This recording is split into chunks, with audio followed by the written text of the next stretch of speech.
நண்பர்களே, நீங்கள் ஆவலாக எதிர்பார்த்த சந்தீப் கான், உங்கள் ஹீரோ சந்தீப் கானோட வீடு பற்றின விழாக்கு தாங்க இன்றைக்கி இந்த யூடியூப்பில் பார்க்க போகிறோம். அவரோட வீடு, அவர் எங்கே இருக்கார், எந்த ஊர் அப்படின்றதெல்லாம் நிறைய கேள்வி கேட்டிருந்தீங்க. அந்த கேள்விக்கு பதில் இந்த வீடியோவில் இருக்கும். வாங்க நம்ம சந்தீப் கானை சந்திக்க போகலாம். நம்ம ஹீரோ சந்தீப் கான் எங்கே இருக்காருன்னு பார்த்தீங்கன்னா, திருவண்ணாமலை மாவட்டத்தில் இருக்கிற இந்த ஆரணி பக்கத்தில் ஒரு சின்ன கிராமங்க. என்ன கிராமம்னு பார்த்தீங்கன்னா, கோனையூர் அப்படின்ற ஒரு சின்ன கிராமத்தில் தான் அவர் இருக்கார். அவர் வீட்டுக்கு தான் நம்ம போகிறோம். இதுதான் பார்த்திங்கன்னா சந்தீப் கான் இருக்கிற ஊர். இங்கே நீங்கள் பார்க்குறது ஊரோட நாடக முறை. இங்கே தான் பொது இடம். அது எதிராக இருக்கிறது தான் ஒரு அரசு தொடக்கப்பள்ளி. இந்த பள்ளிக்கூடத்தில் தான் நம்ம சந்தீப் கான் வந்து 5வது வரைக்கும் படித்தார். இது ஊரோட முக்கியமான பஜனை கோயிலுன்னு சொல்லுவாங்க இல்லையா, அந்த மாதிரி பஜனை கோயில். இதுதான் ஊருக்கு தண்ணி டேங்க்கு. நண்பர்களே, இதுதான் நம்ம சந்தீப் கான் இருக்கிற தெரு. அவரும் நம்ம பார்த்தார். மச்சான் எப்படி இருக்கிற? நல்லா இரு மாமா. மச்சான், நம்ம உங்கள் வீட்டை பார்க்கணுன்னு எல்லாருமே கேட்குறாங்க. வசந்த மாளிகை பார்க்கலாம் மாமா, வாங்க. இது உங்கள் வசந்த மாளிகையா? ஆமாம் மாமா. சின்னதாக இருந்தாலும் உங்களுக்கு வசந்த மாளிகை தான் அது. ஆமாம் மாமா. வாங்க வீட்டுக்குள்ளே போவோம். வாங்க. நண்பர்களே, இதுதான் நம்ம ஹீரோ சந்தீப் கான் இருக்கிறோட வீடு. நீங்கள் அந்த க்ரீன் கலரில் பார்க்குறீங்களா, அது மட்டும்தான் அவரோட இடம். இது பக்கத்தில் இருக்கிறது அவங்க பாட்டி ஒருத்தவங்க தெரிஞ்சவங்க இருக்கிறாங்க. இதுதான் மச்சான், உள்ளே போகலாமா? வாங்க மாமா, போகலாம்.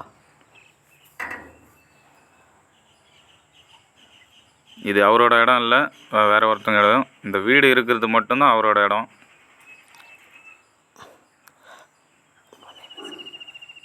வாங்க மாமா. வாப்பா. வசந்த மாளிகை வாங்க, பாருங்கள். வாங்க, உங்கள் வீட்டை காட்டுங்க. வந்து பாருங்க மாமா. என்ன ஃபஸ்ட்டு நம்ம வீட்டை தந்தோன்னே, இது என்னப்பா? கிச்சன் மாமா. இப்போ இங்கே தான் இருந்தால் நீங்கள் சமையல் செஞ்சு வீடியோ போடுற? ஆமாம் மாமா, அதான் குக்கிங். நான் சமையல் செய்கிற இடம் இதானா? அதான் மாமா. இட்லி செய்கிறது, இட்லி, தோசை, அதெல்லாம் மாமா. ஸ்லாப். இதுதான் நீங்கள் வாங்கி வச்சுருக்கிற அரிசி பருப்பு எல்லாமா? ஆமாம் மாமா. ஸ்டவ்வில் சமையல் செய்வீங்களா? செய்வேன் மாமா.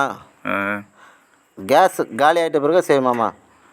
இப்போ காய்கறிலாம் இருக்குது. இப்போ என்ன கத்திரிக்காய் தக்காளி தான் இருக்குது. ஆமாம். இதெல்லாம் தான் சமையல் செய்கிறீங்க? ஆமாம் மாமா. ரொம்ப சின்ன இடமா இருக்குது, பரவாயில்லையா? பரவாயில்ல மாமா, இதுதான் வீடு. சரி, அடுத்தது இது என்ன இடம்? ஹால். ஹாலு, ஃபேனா? ஆமாம் மாமா.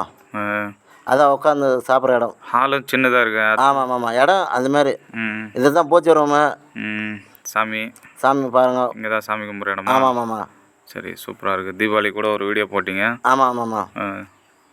அடுத்தது இதுதான் நீங்கள் வந்து தூங்குகிற இடம். ஆமாம் மாமா. பாய். இதான் ஃபேனா? ஆமாம் மாமா. ஓட்டு வீடாக இருக்குது, ரொம்ப அனலாக இருக்குமே உங்களுக்கு? அது என்ன பண்ணுறது மாமா, இருக்கிறது தான் வசந்த மாளிகை தான். வெயில் காலத்தில் ரொம்ப கஷ்டமாக இருக்கும்ல? அதுக்கு தான் மாமா டேபிள் ஃபேன் இருக்குது. இதோ இப்போ பெட்டு வாங்கணும் மாமா. பெட்டு 2500 மாமா பெட்டு. அதை கூட என்ன மச்சான், இதுதான் டிவியா? ஆமாம் மாமா. எவ்வளோ கொடுத்து வாங்கினீங்க? 1500 மாமா. பரவாயில்ல. அடுத்தது 100 நாள் வேலை முடிச்சுட்டு வருவேன். கொஞ்சம் ரெஸ்ட் எடுப்பேன். மணி ஒரு 3 மணிக்கே வந்து ரெஸ்ட் எடுப்பேன். ஃபேன் போடுவேன். ரொம்ப ஆனால் நல்லா இருக்கும்ல? ஆமாம் மாமா. என்னாலே நிற்க முடியல. டேபிள் ஃபேன் போடுவேன். அது பார்ப்பேன், கொஞ்ச நேரம் ஃபேன் ஓடும். சரி சரி சரி, நம்ம நேயர்கள்கிட்ட என்ன கேட்க போகிறீங்க? நண்பர்களே, என் வீடியோ பாருங்கள், ஷேர் பண்ணுங்கள், லைக் பண்ணுங்கள். உங்கள் ஆதரவு எதிர்பார்க்குறேன். மக்களே ஆதரவு கொடுங்க. எங்கள் மாமா தான் யூடியூப் சேனலில் நடிக்க வைக்கிறாரு. இவர் தான் எங்கள் ரமேஷ் மாமா. இவர் சேனல் தான் நான் நடிக்கிறேன். எங்கள் மாமா எனக்கு எல்லாம் சப்போர்ட் பண்ணுறாரு. நீங்களும் எனக்கு சப்போர்ட் பண்ணுங்கள். அடுத்த வீடியோவில் உங்களை சந்திக்கிறேன்.